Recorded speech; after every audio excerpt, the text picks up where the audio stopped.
brèches là. Quand tu châtues ou tu ne châtues pas, tu ris seulement. Tu es fâché ou tu n'es pas fâché, tu ris seulement. Donc pour moi, c'est ceux qui ont des brèches. Mais quand j'ai rencontré papa, il dit, ah, il n'a pas brèche. Mais je ne l'ai jamais vu serrer sa figure. Toujours dans la joie. Toujours il est rempli d'allégresse. Et quand il le revoit, il est tout joyeux. Je dis, mais tu ne peux pas être triste auprès de cet homme de Dieu. On peut voir donc la bonté de Dieu. Amen. Et pour cela, je voulais que nous puissions honorer le nom du Seigneur pour la grâce qui est dans la vie de son serviteur, l'immunité que je vois en lui et surtout, la simplicité. J'ai pu voir en lui la simplicité. Alléluia. Et ça m'a touché. Amen. Et je voulais aussi qu'on célèbre. Parce que papa, sans une personne, il n'est pas bon. La Bible dit, il n'est pas bon qu'un homme soit seul. Donc s'il n'y a pas maman, il ne peut pas être complet et il ne peut pas être parfait. Et cette femme-là, quand on peut regarder, on peut dire ceci. Mon père spirituel a dit à sa femme avant de mourir, à la veille, il dit, s'il y a quelqu'un qui peut porter mes chaussures et étendre ça, c'est mon épouse. Bien aimé, si papa peut toujours lever les mains et que vous avez la victoire, c'est parce qu'il y a quelqu'un qui tient sa main en bas. Aidez-moi à acclamer très fort le Seigneur pour la vie de maman. Que Dieu vous bénisse. Amen. Je bénis le Seigneur pour la vie des pasteurs, des hommes de Dieu et surtout nos partenaires dans le ministère, les centres. Que Dieu vous bénisse. Amen. Je vais aller droit au but avec la grâce. Vous pouvez vous asseoir. Je vais faire une petite introduction aujourd'hui. Ce qui va m'amener à marcher et parler calmement avec vous. Amen. On va aller tranquillement. Je vais faire l'introduction ce soir. Et par la grâce de Dieu, on pourra avancer. Amen. Nous allons prendre Exode chapitre 17, le verset 1 à 7. Exode chapitre 17, le verset 1 à 7. Je bénis le Seigneur vraiment pour la grâce que le Seigneur m'accorde, afin que son serviteur me reçoive sur ses pupitres. Amen. Alléluia. Amen. Exode chapitre 17. Donc, je vais travailler avec lui. Amen. On y va. C'est le pasteur Jaffé. On y va. Exode chapitre 17, verset 1 à 7. Toute l'assemblée des enfants d'Israël partit du désert de Sin, selon les marches que l'Éternel leur avait ordonnées, et ils campèrent à Réphidim, où le peuple ne trouva point d'eau à boire. Verset 2. Alors le peuple chercha querelle à Moïse. Il dit, donnez-nous de l'eau à boire. Moïse leur répondit, pourquoi me cherchez-vous querelle? Pourquoi tentez-vous l'Éternel? Le peuple était là, pressé par la soif, et murmurait contre Moïse. Il disait, pourquoi nous as-tu fait sortir, nous as-tu fait monter hors d'Égypte pour me faire mourir de soif avec mes enfants et mes troupeaux? Moïse cria à l'Éternel en disant, que ferai-je à ce peuple? Encore un peu et ils me lapideront. L'Éternel dit à Moïse, passe devant le peuple et prends avec toi des anciens d'Israël. Prends aussi dans ta main ta verge avec laquelle tu as frappé le fleuve et marche. Voici, je me tiendrai devant toi sur le rocher d'Horeb. Tu frapperas le rocher et il en sortira de l'eau et le peuple boira. Et Moïse fit ainsi aux yeux des anciens d'Israël.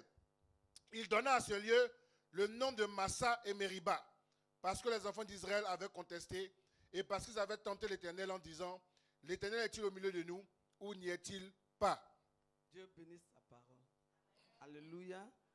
Je vais descendre et puis je vais aller doucement avec vous aujourd'hui. Amen.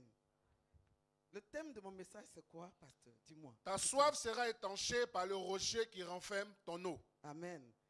Ta soif serait quoi? Étanchée par le rocher qui renferme ton eau. Alléluia. Ta soif. Vous savez, quand on dit que quelqu'un a soif, c'est quelqu'un qui est vraiment dans des besoins. Tu peux te priver de certaines choses, mais l'eau, c'est très important. Amen. Amen. Mais ce qui m'intéresse ici, on dit ta soif serait étanchée dans le rocher de quoi? Qui renferme ton eau. Qui renferme ton eau. Je voulais qu'on va doucement.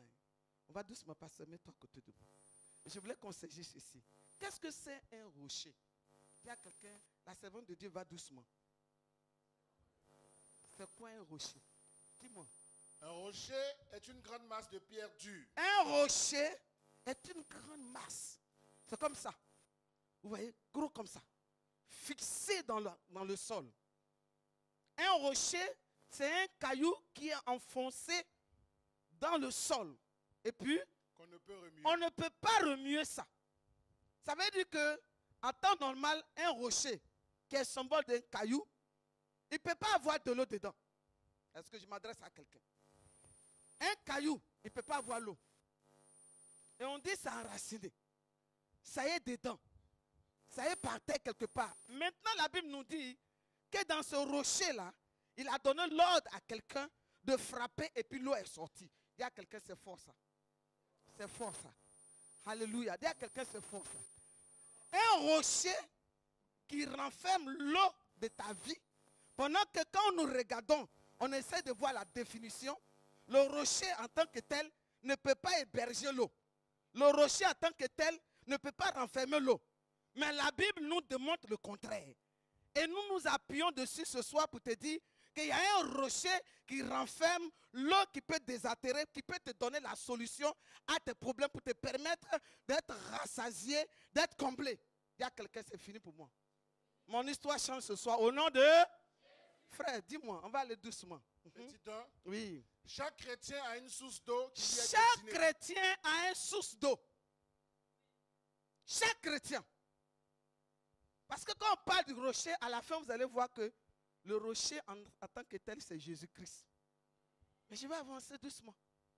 Vous allez voir pourquoi Moïse se déplaçait avec notre Seigneur à un temps bien précis.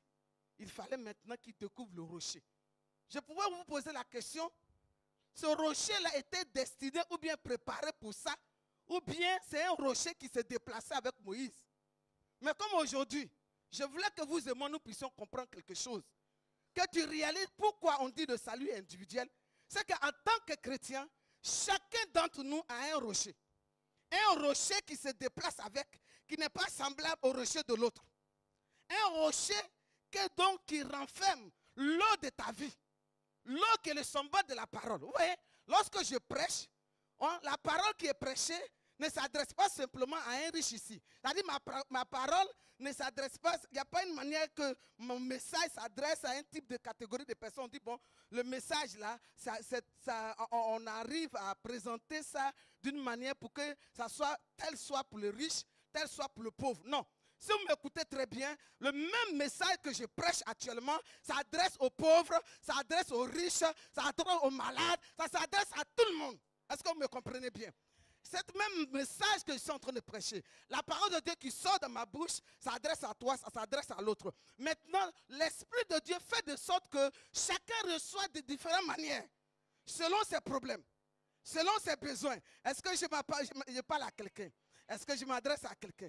Donc c'est pour ça qu'il est dit que le rocher de ton salut, le rocher de ton eau est identifié par rapport à toi. Donc chaque chrétien a son rocher. C'est pour cela souvent je me pose la question, lorsqu'il y a des chrétiens qui viennent à l'église et puis ils regardent la vie de l'autre.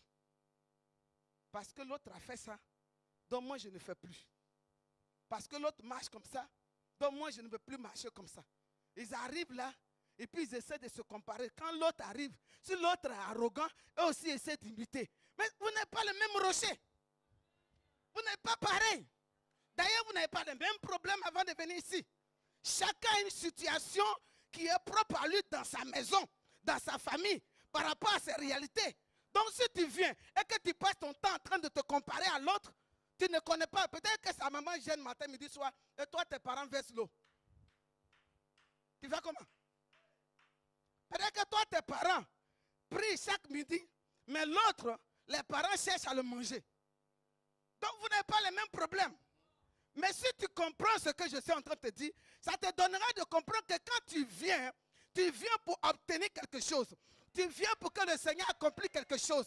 Tu viens pour que le Seigneur réalise quelque chose dans ta vie. Et c'est en fonction de ça. Tu n'as plus le temps de regarder comment l'autre marche, comment l'autre se comporte, comment l'autre parle. Non, je suis venu parce qu'il y a un rocher qui m'identifie à l'heure de ma vie.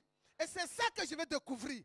Et ce que je vais découvrir ce temps-là doit venir que de la parole de Dieu. Je parle à quelqu'un ce soir. Chaque chrétien a un rocher qui est propre à lui. Je peux aller plus loin. Chaque chrétien a son étoile qui se présente. Comme notre Seigneur Jésus-Christ. Il y a eu beaucoup d'enfants qui étaient nés. Mais lui, quand il est né, il y a une étoile qui est apparue. Donc, en tant qu'un enfant de Dieu, on a toujours quelque chose de surnaturel qui nous démarque des autres par rapport à ce que le Seigneur veut faire. Mais si tu n'as pas compris ce mystère, tu viendras dans la masse, tu seras dans la foule et tu repartiras comme tu es venu. Mais si tu comprends ce que je suis en train de dire comme introduction, tu ne pourras jamais venir dans la maison de Dieu et repartir comme tu es venu. Ton histoire va changer. Et je déclare sur ta vie ce soir au nom de Jésus. Là où tu venais par la forme, là où tu venais dans la masse, où tu suivais les gens, je change l'histoire. Je ordonne qu'à partir d'aujourd'hui, lorsque tu viens dans cette église, tu ne viens pas seulement parce que tu dois venir, mais tu viens parce que tu as ton rocher qui t'identifie. Est-ce que je parle à quelqu'un? Alléluia. On va doucement. Dis à quelqu'un, on va doucement. Pasteur, dis-moi, on y va. Cette source d'eau Oui. n'est pas accessible à tout le monde. Oui, cette source d'eau qui est dans le rocher n'est pas accessible à tout le monde. Vous comprenez? Pourquoi il fallait qu'il y ait un rocher qui renfermait une eau spéciale dont Moïse devait frapper, taper dessus pour que cette eau-là sorte, afin que le peuple d'Israël puisse se désaltérer. Si tout le monde a accès à une eau, on fait ce qu'on veut dedans. On peut jouer dedans. On peut jeter les saletés dedans. On peut nager dedans. On peut s'amuser avec. Mais dans la logique, l'eau qui peut changer ton histoire, qui s'adresse à ton âme, qui désaltère ton esprit et qui te permet de te positionner dans ce monde, est supposée être cachée. Ça ne doit pas être accessible à tout le monde. C'est quelque chose qui est privé. C'est quelque chose qui est personnel. C'est quelque chose qui t'identifie à ta personnalité, à ce que Dieu a prévu pour toi, selon ce qu'il a décidé d'accomplir dans ta vie. Si ce n'est pas le cas, il y a problème. Écoutez, je ne peux pas me lever du jour au lendemain, rentrer dans le frigo de quelqu'un ici, et puis je me sers, je commence à boire, non? C'est que la personne a déposé son frigo sur la route, et tout le monde peut rentrer dedans. Et beaucoup d'entre nous, aujourd'hui, Satan rentre, il prend, il sort, tout simplement parce que notre frigo, notre eau est exposée. Parce que simplement, on n'a pas compris la raison pour laquelle Dieu a protégé notre rocher, afin que notre eau demeure dedans. Ce soir, je voulais que tu comprennes quelque chose. Je suis dans l'introduction, va vite, rapidement. Exemple d'Adam dans le jardin d'Éden. Exemple d'Adam dans le jardin d'Éden. Vous pouvez lire ça. Dieu a créé la mer et tout ce qu'elle contenait. Genèse chapitre 1, verset 20 à 22. Yes. Mais pour ce qui concerne Adam, il a créé un jardin spécialement. Amen. Je ne sais pas si tu as déjà essayé de lire ça pour comprendre. La Bible nous dit au commencement, Dieu créa les cieux et la terre. Avec tout ce que tu peux imaginer. La mer, l'eau douce, les poissons, tout ça. Et puis il a créé l'homme. Et puis il dit dominer. Maintenant pour Adam, il pourrait laisser Adam aller dans la mer aussi. Mais il ne voulait pas qu'Adam passe son temps à lutter avec les autres. Tu n'es pas appelé à lutter avec les gens pour une grâce. Tu n'es pas appelé à te battre pour un mariage. Tu n'es pas appelé à te battre pour une fonction. Tu n'es pas appelé à te battre pour une élévation. Non, tu as quelque chose qui t'est réservé. La Bible nous dit que Adam, Dieu a créé un jardin. Ok, Maka. Un jardin spécial. Pour lui. Là où il y a 8 différentes eaux. L'eau, il y a l'or, il y a diamant, il y a toutes les richesses qui l'appartenaient. Donc lui, il était dans un jardin où le jardin était beau à voir. Est-ce que je m'adresse à quelqu'un? C'est un exemple que je suis en train de te donner. La vie de quelqu'un. Pour t'amener à comprendre que ta richesse et la richesse des autres ne sont pas pareilles. Adam était dans un autre siècle. Il était dans un milieu. Il y avait quelque chose qui existait. Mais Dieu a voulu le démarquer. Vous ne voyez pas que nous sommes démarqués, nous? Vous ne voyez pas que nous sommes détachés. C'est-à-dire que Dieu nous a mis à part. Il y a combien de personnes en France? Dis-moi, qu'est-ce que tu as fait pour que tu sois là? Peut-être même avant de venir, tu n'étais pas content. Tu as trouvé que c'était trop long la route. Tu t'es dit que si tu ne viens pas, papa va remarquer ton absence. Peut-être que tu es là, tu dis, bon, je vais aller voir. Peut-être que tu es là parce que tu es ancien dans l'église. Est-ce que je parle à quelqu'un? Peut-être que tu es là parce que tu voulais que, quelque part, Dieu te fasse quelque chose, donc tu es là pour ça. Aucun d'entre nous n'a fait quelque chose qui a donné le droit. C'est-à-dire qu'il nous a donné le droit pour permettre à Dieu de nous envoyer ici. Non, c'est pure grâce. Donc si Dieu t'a envoyé par sa grâce, c'est qu'il a prévu quelque chose pour toi. Et ce que je vais te donner de comprendre, c'est que tu n'es pas mieux que les autres. Dis-moi, tu n'es pas mieux que ceux qui sont dehors. Dis à quelqu'un, je ne suis pas mieux que ceux qui sont dehors. Même souvent, ce qu'on trouve dans l'église, on ne trouve pas ça dehors. Il y a des choses qu'on trouve à l'église qu'on ne trouve pas dehors. Il y a des gens qui craignent Dieu plus que ceux qui sont à l'église. Mais tu es là. C'est une grâce. C'est un privilège. Dieu t'a sorti, il t'a fait venir, il t'a pris, il t'a discerné, il t'a dit, il t'a choisi. Parmi tant d'autres, choisi dans ta famille, choisi dans ton quartier, choisi dans ton travail, choisi dans ton entourage, et puis il t'a mené dans sa maison. Aïe, dis-moi, tu vas choisir quelqu'un, Dieu va te choisir pour t'amener, pour que tu viennes chauffer les bancs. Alléluia. Dieu t'a amené pour que tu chauffes les bancs.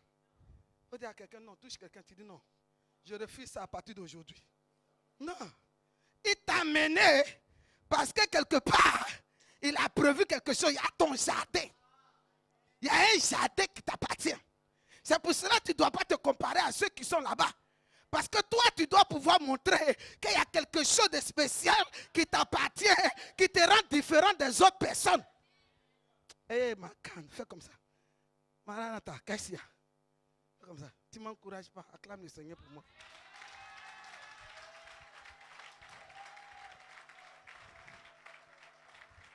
Il dit, je vais doucement, je suis à l'introduction. Quand je vais finir mon message, on va rentrer dans la démologie. Mon ministère, c'est le ministère de la grâce et de la délivrance. Tu comprendras que ce que je dis simplement a donné accès à un ennemi pour te prendre plusieurs grâces. Regardez un peu Adam. Quand il n'a pas su préserver ce que Dieu lui a donné et qu'il s'est amusé avec, qu'est-ce qui est arrivé? Une malédiction de génération. Donc imagine-toi si tu ne sais pas apprécier le jardin, ton rocher, ton eau, qui doit te désaltérer, qui est à la merci de tout le monde. Quelles sont les bénédictions ou les malédictions qui t'accompagnent? Quels sont les problèmes que tu vis? Comment le diable a pu s'introduire et comment il a essayé de te prendre, de t'arracher beaucoup de bénédictions? Souvent, il y a des gens qui disent, on est en France, la France est difficile. Je suis parti en Italie et j'ai dit aux Italiens, il y a 5 ans de cela, j'ai dit, le Seigneur me dit, vous êtes en train de chercher des papiers pour rentrer en France. Mais dans peu de temps, vous allez voir que la France va vous refouler. Et quand vous allez revenir en Italie, les Italiens ne vont pas vous donner les papiers. Ils m'ont regardé. Et puis ils ont dit, qu'est-ce qu'elle raconte? Italie, là, ici, là, c'est bon. Qu'est-ce qu'elle peut nous dire? On ne voit rien. Ça arrive maintenant. Ils sont en train de vivre ça. Si ce soir, Dieu a permis que je sois là pour t'amener à comprendre, ça veut dire quelque part, tu dois te poser la question. Quel est l'état de ton âme? Quelle est ta position? Quelle est ta place dans la maison de Dieu? Comment tu vois ce que Dieu t'a donné comme opportunité? La grâce de t'amener dans sa maison, de te discerner parmi tant d'autres, de t'enlever loin des prostituées, de t'enlever loin de beaucoup de choses pour te faire asseoir dans sa maison. La maison où il veut que tu puisses rentrer dans un lieu où coule le lait et le miel. La question que tu dois te poser ce soir, pendant que j'avance pour terminer demain, c'est quelle est ta position? Tu es dans la masse ou tu fais partie des personnes qui sont mises à part? Allons frère. Il faut dire à quelqu'un, elle est en train de faire l'introduction. Dis à quelqu'un, elle fait l'introduction. Allons-y. Il lui a donc donné un jardin propre à lui. Oui. Ce qui démontre que lorsqu'on vient à Christ, on a une bénédiction propre à nous. Dieu prévoit une source qui nous est propre. Yes. En petit 2. Mais quand Adam et Ève ont péché, le jardin d'Éden qui leur était propre est devenu invisible. Alléluia. Vous voyez, quand Adam et Ève ont péché, le jardin qui les appartenait est devenu invisible. Ce n'est pas moi je dis. Le Seigneur même les a chassés. Et puis il a mis des chérubins. Et ils n'avaient plus accès à leurs bénédictions. Depuis ce jour, pour que tu puisses voir et expérimenter une grâce, tu dois pouvoir être mis à part. Dieu doit te former. Dieu doit te démarquer. Dieu doit te mettre à part. Vous voyez, quand il a créé tout, il a mis le jardin, tout le monde voyait Adam. Ça a donné accès au diable pour aller le séduire. Maintenant, il fallait que Christ vienne, qu'il donne sa vie à la croix pour permettre qu'il y ait une église, un endroit où il te sort du monde, il te fait rentrer, et à partir de ce que tu rentres dedans maintenant, il te donne la possibilité de savoir qu'est-ce qu'il a prouvé pour toi, qu'est-ce qu'il a mis à part pour toi. Ce qui t'appartient ne peut pas t'exposer. Depuis ce temps jusqu'à aujourd'hui, la grâce est cachée. C'est pour cela que tu peux être dans la maison de Dieu. Tu te dis, je suis là, mais je ne vois rien. Je prie, mais je ne vois rien. Je sers Dieu, mais je ne vois rien. Moi, mais je vais à l'église jusqu'à je suis fatigué. Je chante, je sers Dieu, mais je ne vois rien. Tu crois que tu ne vois rien. Non, tu vois quelque chose. Parce que simplement, regarde en arrière. Quels sont les actes que les parents ont posés?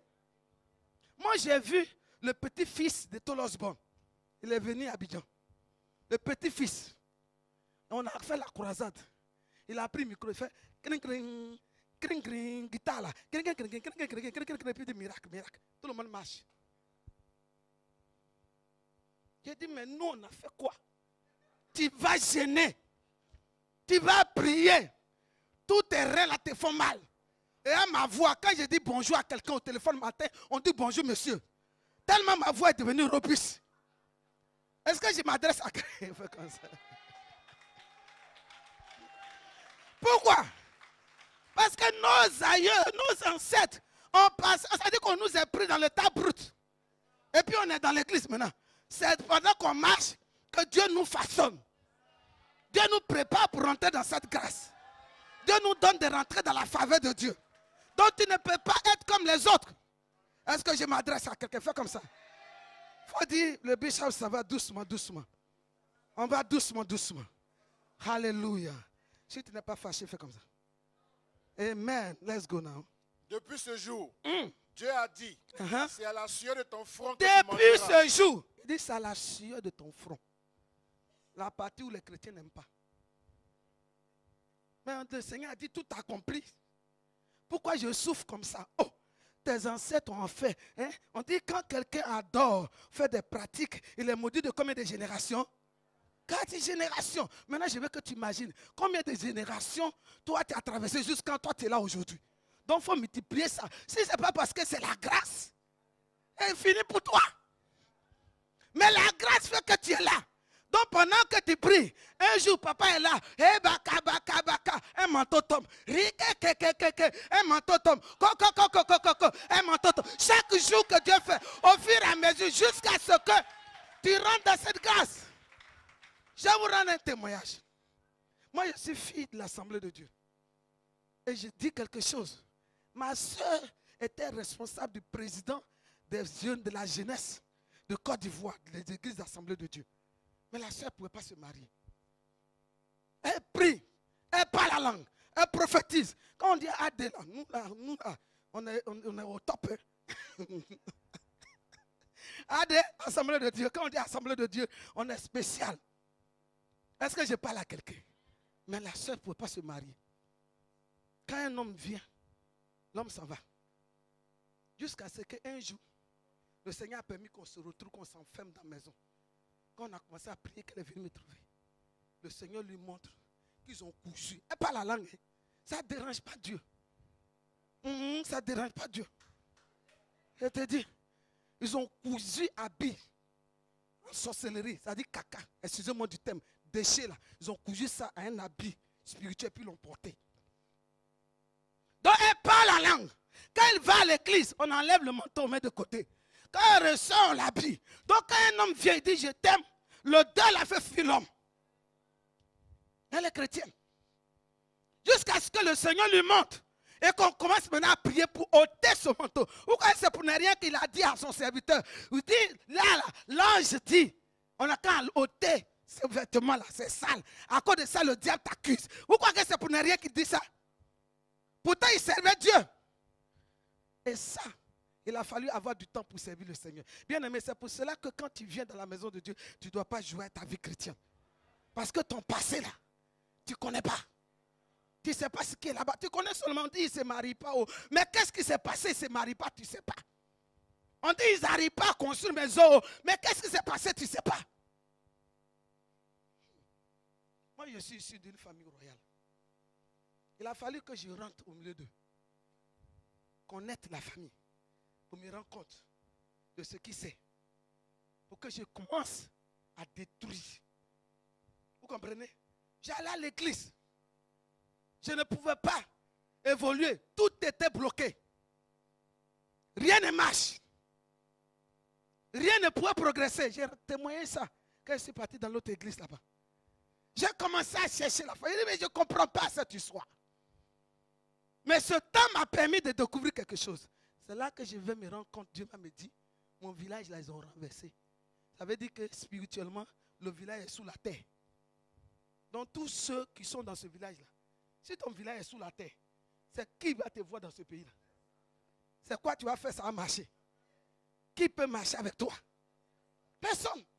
Il a fallu que je comprenne ça et que je décide, sous la parole de ce que je viens de comprendre, de réaliser que mon rocher devait être vraiment quelque chose pour cacher l'eau qui va désaltérer ma vie, pour repositionner le village, pour dire à cause de moi, je sors de là, je sors mes enfants, je sors ma famille, qui que ce soit, et ceux qui ont renversé doivent disparaître.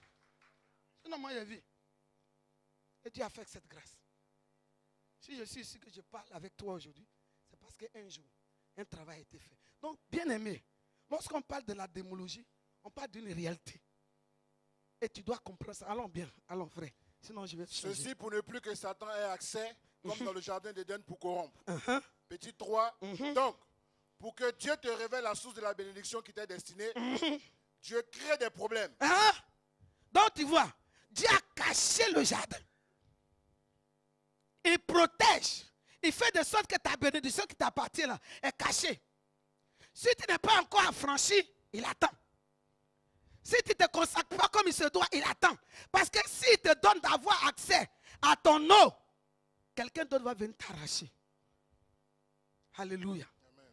Donc ici, on nous faisait comprendre que Dieu crée des problèmes. Dieu a tout mélangé. Il a fait de sorte que le jardin soit fermé.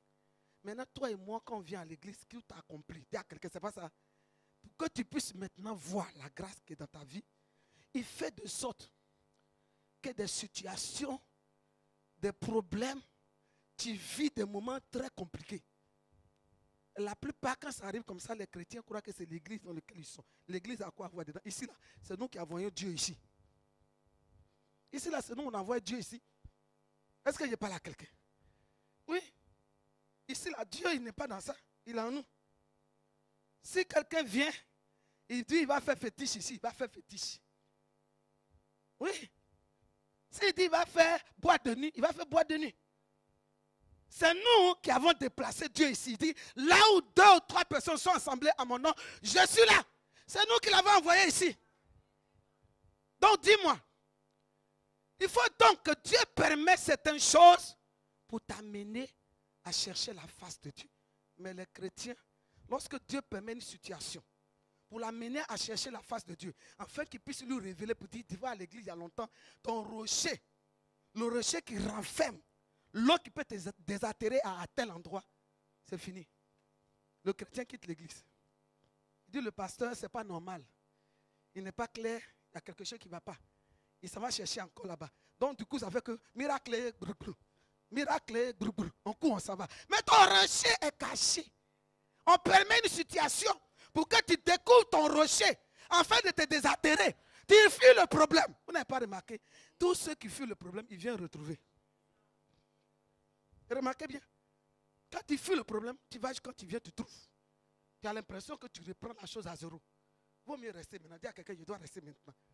Je dois rester maintenant. Allons-y, frère. Dis-moi, rapidement.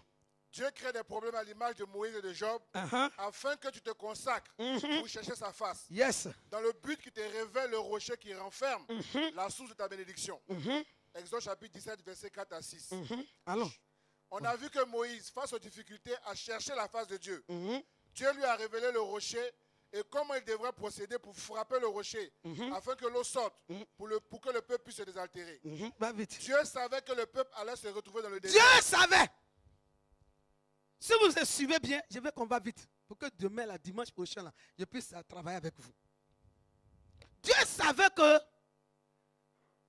le chemin que le peuple d'Israël a pris, il n'y avait pas d'eau, ils étaient dans le désert. Vous croyez que Dieu ne sait pas, quand il venait ici, là, il ne sait pas pourquoi il t'a envoyé ici, à l'église Maranatha. Je suis allé à Moscou. Et il y avait un frère qui est rentré là-bas au temps de la Côte d'Ivoire où on parlait un peu de, comment on appelle, enfin, où les choses n'allaient pas. Donc il est passé par quelque part et puis il allait à Moscou. Arrivé là-bas, il n'avait plus de papier. Or, à Moscou, ce n'est pas comme maintenant, ce n'est pas comme en France, où si on t'attrape, on t'envoie au pays. Si on t'a attrapé là-bas, tu n'as pas de papier, on t'envoie de prison en prison, prison en prison. Quand on finit là, c'est fini pour toi. Donc le frère était obligé de se retrouver, il se cachait. Et puis on lui a parlé, on lui a dit de venir me voir. Quand il est venu, j'ai commencé à échanger avec lui. Je lui ai dit, frère, Dieu me dit, tu es appelé à le servir. Il dit, ma soeur, il faut m'écouter. Il faut me comprendre. Toi, tu viens de l'Afrique, là, tu ne comprends pas notre histoire. Là. C'est vrai, Dieu m'a appelé. Mais je n'ai pas papier. Si tu me dis que Dieu m'a appelé, je n'ai pas papier, il fait comment? Il est allé prêcher comment? Il dit, mon frère, c'est là vient mon message. Il dit, Dieu savait que tu n'as pas papier. Dieu savait que tu es dans une condition qui n'est pas légale dans ce pays. Mais il ne m'a pas dit, va lui dire que comme il n'a pas papier, il n'a qu'à faire ça, il n'a qu'à faire ça. Il dit de venir te dire de le servir. Donc s'il dit de te dire de le servir, c'est-le. Mets-toi à le servir. Il dit, d'accord. Tu vas me montrer comment on va le servir. J'ai prié pour lui. Et je lui ai dit, il faut commencer à servir. Mets-toi une cellule, c'est ton Dieu. Bien aimé, un mois après, l'ambassadeur de Côte d'Ivoire, de la Russie, l'a appelé pour l'embaucher à l'ambassade. Prend ses papiers, aller faire son passeport à Abidjan pour l'envoyer. Aujourd'hui, je vous parle, il est marié à une Russe. Et il sert son Dieu. Il est devenu russe. Il cherchait papier. Le diable s'est servi de ça pour le maintenir. Mais quand il a compris que Dieu savait toutes choses, Dieu connaît ta situation. Il dit dans la nuit noire, si une pierre noire, s'il y a un fourmi noir, il voit. Dis-moi qu'est-ce qui est caché. Qu'est-ce qu'il ne sait pas de ta vie. Toi simplement dis-lui, me voici. Et tu verras s'il va t'abandonner. Mais souvent on croit que nous-mêmes, nos problèmes, là, c'est nous on voit Dieu aveugle. Vous ne voyez pas que c'est aussi une manière, je n'ai pas dit le mot, non. Il faut dire, il ne faut pas dire le mot. Il faut dire, il ne faut pas dire le mot. Quand même. C'est comme tu es là, tu dis, mais papa, vraiment, est-ce qu'il voit même mon problème? C'est pas bon. Est-ce que je parle à quelqu'un? Parce que je sais que quand il y a une personne qui manque, que papa ne voit pas dimanche, il appelle la personne. Pourtant, on peut dire, il y a du monde. Il y a la foule. Mais il remarque ton absence. Il commence à s'inquiéter, où est telle personne? Je ne vois pas telle personne. À plus forte raison, celui qui sait toutes choses. Il connaît ta situation. Il connaît ton état. Mais le problème, c'est que le chrétien, nous, on ne voit pas les choses comme ça. Je change ça dans ta vie à partir d'aujourd'hui. Au nom de... Allons, frère. Il savait qu'il n'y avait pas d'eau. Il savait qu'il n'y a pas d'eau. Mais il a permis pour révéler le rocher. Il a permis ça simplement. Pour révéler le rocher. Touche quelqu'un. Le problème que tu vis maintenant, ce n'est pas pour te tuer. Ce que tu vis maintenant, là, ce n'est pas pour que tu meurs. Touche quelqu'un, touche quelqu'un. La situation que tu vis là, ce n'est pas pour que tu meurs. Je vais dire quelque chose. Quand je parle de cet aspect, que je parle de Jésus, mon cœur bat. Écoutez-moi bien. Quelqu'un qui a donné sa vie. Est-ce que vous avez bien vu? À cause de ce qu'il devait payer le prix. Ce qu'on prenait pour le chicoter là. Ce sont des clous qui rentraient dans son corps et puis ça déchirait. C'est-à-dire quand ça rentre comme ça enlève la chair. Pour que là où toi tu dois être blessé, tu ne sois plus blessé. Ils l'ont rabaissé. Ceux qui ne devaient pas parler sur lui pour dire maintenant, pas dire tu es Dieu. Parle maintenant, on va voir, sauve-toi.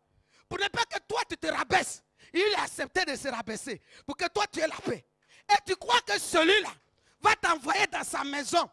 Et son désir, c'est de te voir souffrir. Vous ne voyez pas que notre compréhension là, ça change un peu. Il y a quelque chose qui ne va pas. Et Dieu même, je ne sais pas ce qu'il veut de moi. Il veut quoi? Il veut ton bonheur. Je ne sais même pas ce qu'il me veut même. Je ne comprends pas. Eh Dieu, est-ce que tu me vois? Bien même, il te voit. Mais il permet ce temps. Tout ce qu'il veut seulement, c'est que tu dis, Seigneur, je vais faire un pas avec toi.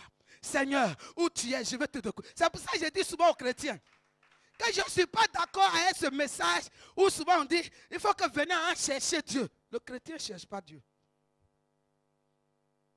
Celui qui cherche Dieu ne l'a pas connu. Mais le chrétien entretient ses relations avec Dieu. Le chrétien entretient sa communion avec Dieu. Chercher veut dire tu ne l'as jamais vu. Tu ne sais pas où il est. Donc, quand tu as un problème, où est Dieu? Dieu, où es-tu? C'est ça on fait. Mais quand tu le connais, quand tu sais qui il est, ok, bah, quand tu connais sa capacité, quand tu sais ce qu'il peut faire, quand tu réalises sa grandeur, quand tu lèves les mains comme ça, tu dis ta main, ta puissance, ta gloire remplit Maranatha à cause de moi. Tu dis Seigneur, qui peut s'égaler à toi? Écoutez, pour ceux qui connaissent bon Abidjan, demandez-les, les Ivoiriens.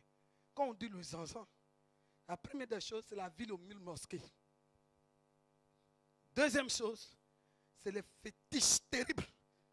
La sorcellerie qu'on ne peut pas imaginer. Maintenant, imagine-toi. Là, j'ai grossi. J'ai vraiment grossi. Quand il avait maigri, je suis en train de demander le régime à maman. Hein? Je faisais 40 kilos. Donc, je veux que tu imagines. J'étais comme ça. Et puis, je suis parti. Aller défier, renverser la terre, repositionner ça. Vous croyez que c'est à cause de quoi? C'est que je savais que personne ne peut peser aux dettes. Personne ne peut me mesurer. Personne ne peut prendre une dimension. Parce que mon Dieu est si haut. Personne ne peut le sonder. Mon Dieu est si profond. Personne ne peut le toucher. Il est si vaste, si vaste, si vaste. Donc personne ne peut le toucher. Alors sur cette base, je suis en lui et lui il est en moi. Alors je suis parti sur la gloire de mon Dieu pour prendre possession. Prends possession de ton héritage. Prends possession de ta richesse. À partir d'aujourd'hui, ton rocher est à côté de toi. Ton rocher est là. Vois seulement ton rocher. Ça ne peut pas être à la vue de tout le monde. Regardez, même à l'église, quand Dieu nous bénit, il y a des jalousies. Hein? Elle veut se montrer maintenant. Hein. Même tes propres amis changent de place. Non, moi je peux vous dire ça. Je suis bishop. Je fais partie des premières femmes évêques en Côte d'Ivoire. Et je sais ce que je dis. J'ai pu voir les réalités de ce que je dis, ce sont mes frères. Si je n'avais pas compris le mystère de la vie de, comment on appelle, le frère, celui qu'ils ont jeté dans le trou là, Joseph. Si je n'avais pas compris l'histoire de Joseph, bien aimé, j'allais rétrograder. Mais j'ai compris que si je vais suivre les chrétiens, je dois m'attendre qu'ils vont chercher à m'accuser, ils vont chercher à me vendre. Ils vont chercher à me lapider, mais je dois regarder ma vision. Ma vision sera toujours avec moi. Même si je suis sur Joseph, ma vision sera avec moi. Si je suis à Potiphar, ma vision sera avec moi. Même si je suis en prison, ma vision sera avec moi. Parce que Dieu a mandaté quelqu'un pour me révéler. Et Dieu l'a fait. Si tu ne sais pas, tu n'as pas compris ce que je dis, bien-aimé. Tu vas t'envoyer. Tu as vu, c'est une femme qui parle. Non. Tu as dit, ce qui se passe là, moi-même je sais déjà, elle ne comprend pas ma situation. Ok, je vais te donner un exemple pour que tu comprennes. Mon enfant, mon dernier, faisait 4 pattes dans la cour commune. Quand on prépare là, le reste de riz, la femme là me regarde. On est cour commune et puis elle jette le riz. Puis mon enfant fait 4 pattes pour ramasser pour manger parce qu'il n'y a pas à manger. Est-ce que je parle à quelqu'un? Dis-moi quel problème tu vis. Je te fais savoir. Oui, quand je commence à parler, ce jour j'ai eu du pain. À cause de ça, à Paris, ici, ceux qui me connaissent, tous ceux avec autant de mamans d'Isolo, quand tu entends on dit du pain, tu entends Godio. Ici, vous mettez le pain dans le frigo. Et puis c'est sec, vous chauffez. Chez nous, quand on peut faire comme ça, c'est que les poulets marchent dessus. C'est que c'est pour les animaux. Hein? Mais moi, je me cherche. Je vais à la boulangerie. Je dis, est-ce que je peux avoir un morceau de pain? On ramasse. On dit, c'est ce qui est par terre. On va voir aux animaux. Je dis, donnez-moi. Donnez-moi. Je vais prendre pour aller chercher sucre, pour mettre dans l'eau, pour manger avec mes enfants. Dis-moi ce que tu as vécu et que Dieu n'a pas changé. Dis-moi, quel est ton problème? Si je te parle, je sais de qui je parle, je sais ce que j'ai vécu et je sais ce qu'il peut faire. Je te parle de quelqu'un qui a changé mon histoire. Il faut que tu saches où se trouve ton rocher. Et il changera ton histoire. Fais comme ça. Fais comme ça. On dit on a l'introduction. Peut-être jusqu'à dimanche. Quand je vais terminer, si on avait mis bagage sur toi, ça va tomber. Si on t'avait attaché, tu n'auras plus de faire effort. Tu dis où se trouve mon rocher? La force qui va dégager là, tu vas devenir plus que Samson. Je parle à quelqu'un ce soir. Dieu va te révéler ton rocher. Il va te donner des rentrées dans ton histoire. Toi simplement accepte ce temps-là. Ce temps d'épreuve. Ce temps où tu crois que tout le monde ne t'aime pas. C'est un moment où tu as fait pour que tu sois dans la présence de Dieu. Surtout nous les femmes. Vous n'avez pas remarqué? Si tu prends le sac de la femme, ça détermine qui elle est. Tous les bagages que tu trouves dedans. C'est ça. Donc imagine-toi. Tu as des problèmes, ça ne va pas. Ton problème est difficile. Tu transportes bagage là, ça est sur ta tête. Tu te dis, il n'y a plus d'espoir. Comment je vais faire? Tu regardes là. Tu vois rouge à lèvres. Tu vois crayon. Tu vois ciseaux. Tu vois fond de teint. Tout ça là pour cacher le problème. Tu vois tout ça, ça est dans le sac. Tu dis, mais Seigneur, est-ce que quelqu'un peut me sauver? Oui! Parce qu'il t'arrive de fois de laisser rouge à lèvres. Il t'arrive de fois de laisser ton sac. Dieu veut changer le cours de ton histoire. Il veut simplement que tu saisisses. Il y a un rocher qui t'appartient. Parce que qui que ce soit, lorsque tu es entouré des amis, tu ne cherches pas Dieu. Tu ne cherches pas Dieu. Hein? Il faut que la personne tu manges avec elle commence à dire, elle a péché à l'image de Job. Elle va à l'église. Là. On dirait que il ne faut pas marcher avec elle. Vous n'avez pas vu? Souvent, ce n'est pas qu'il y a quelque chose de mauvais. Dieu permet ça pour que tu finisses par dire, ce n'est pas grave. Je vais aller chercher la face de Dieu. Ce n'est pas pour que tu accuses les autres. Que tu réalises qu'il te veut, toi seul, un moment, un temps précis, pour que tu puisses te cacher quelque part. Pour dire, Seigneur, je crois en toi. Je sais que tu existes. Et je crois en toi. Et puis dis, ma fille, mon fils, je suis tes larmes. Et à le rocher que tu as touché là, il faut frapper. L'eau va sortir. Ton rocher sera révélé. Ton rocher sera exposé. Et tu vas découvrir dans le rocher ce qui est dedans. Moi, quand je parle de l'eau, je peux vous donner plusieurs exemples. Je ne sais pas ton rocher, qu'est-ce qui est caché dedans. Mais jusqu'à dimanche, ce qui est caché va sortir. Fais comme ça. Fais comme ça. Je m'arrête là. Hein? Je laisse. Ou bien j'avance. J'avance. Donne une bonne offrande d'acclamation à Dieu. Une bonne offrande d'acclamation à Dieu. Alléluia. Allons-y. 2 minutes seulement. Et puis je termine avec toi.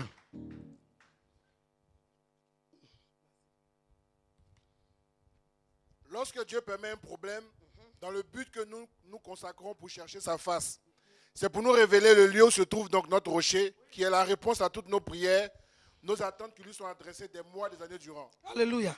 Mais qu'est-ce que nous faisons? Attends, j'arrive. J'arrive. Écoute-moi. Quand je parlais du pain, je ne mangeais pas là. Avant ça, ouais, je suis un peu clair, non? Et puis je sais ce que je peux mettre. Je sais coiffer. Je fais la couture. Je travaillais. Donc je sais ce que je peux mettre. Et puis tu vas me regarder, surtout quand on était jeune. C'est pas ça ma soeur. Faut dire ça pour moi. Je savais qu'à un certain moment, à partir de 16 heures, vous n'avez pas vu l'été là. Le soleil brille et puis c'est un peu jaune. Je sais ce que je vais porter. Puis je passe. Tu vas me regarder. Je savais ça. Donc, j'avais déjà un peu. Dire à quelqu'un, elle avait un peu. Donc, je sais ce que je vais porter. Et puis, tu vas me regarder. Maintenant, imagine-toi. On a appris à t'apprécier. On voit que dans le quartier. Et puis, du jour au lendemain, tu manges un peu godio. Tu manges du pain sec. Chez nous, on dit café baoulé. Il n'y a rien à manger. Avant que tu n'arrives à la maison, le propriétaire de la maison t'attend. Tu n'as pas encore payé ta maison. Ce n'est pas comme ici. Hein. Là-bas, le propriétaire est devant ta porte.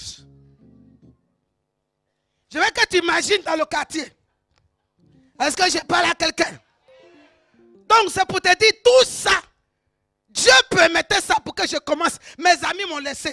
Même mes propres parents, ils m'ont regardé. Ils ont dit, elle a sida. Elle va mourir. Il n'y a rien à faire. Il faut que tu acceptes, on va prier, on va t'attraper, on va aller faire le sacrifice, sinon tu vas mourir. J'ai dit, Jésus s'est révélé à moi. Il dit, quel Jésus? Regarde comment tu es devenu. Ça a pris tout le village. Ça a pris toute la ville. Mais tout ça, Dieu l'a permis. Pour que moi-même, mes soeurs de l'Assemblée de Dieu sont venues dire, sœur, hein, papa, vous comprenez un peu ce que j'ai dit, non? Que le Seigneur soit avec toi. Jésus est Seigneur. Le Seigneur nous a permis de comprendre qu'on doit prier avec toi. Il faut que tu reviens à la raison.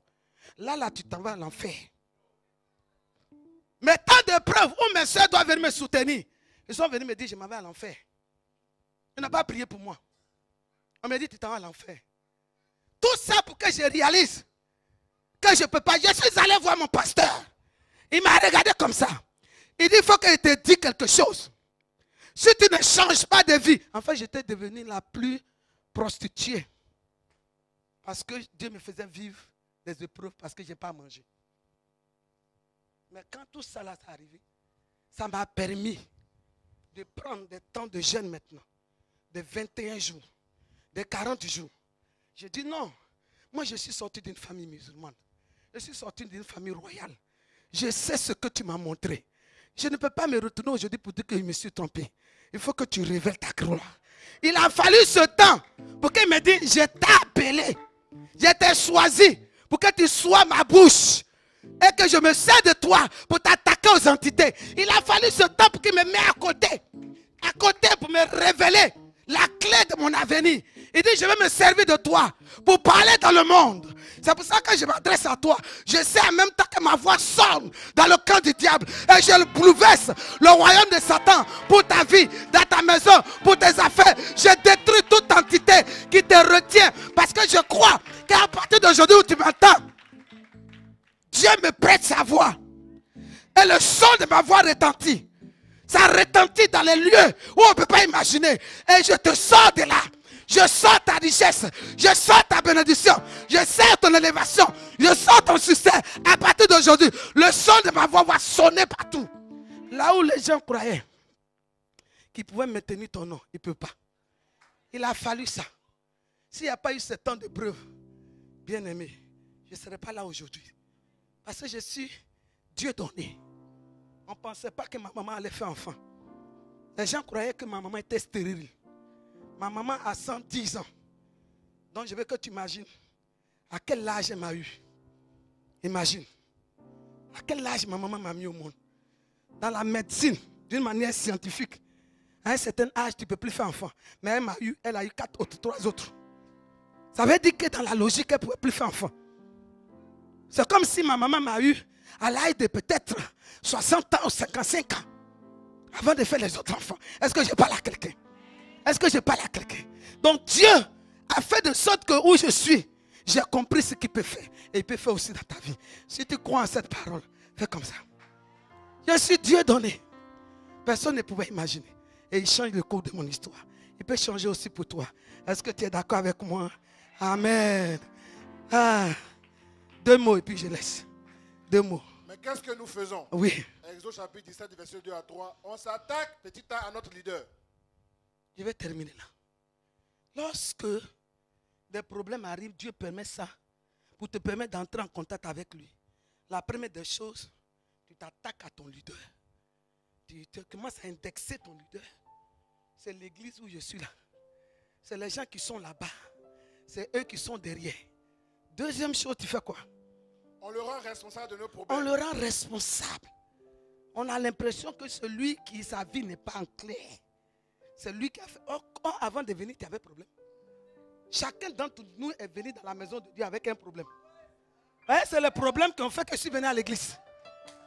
Aucun d'entre nous ne va dire je suis venu à l'église parce que j'avais envie de... Non, chacun vient, je ne sais pas comment j'ai fait. Chacun a quelque chose qui vient venir présenter à Dieu. Maintenant, il faut me dire pourquoi c'est lui maintenant qui est ton problème. Dis-moi en quoi c'est lui qui est la cause de ce que tu vis. Non. Ce que tu vis maintenant, Dieu permet ça pour te permettre de t'isoler, pour qu'il te révèle ton rocher. Je continue dimanche prochain. Dimanche qui vient. Il faut t'attendre. Quelque chose va se passer. Attends-toi.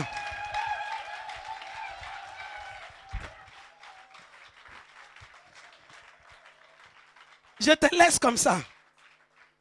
Et je déclare au nom de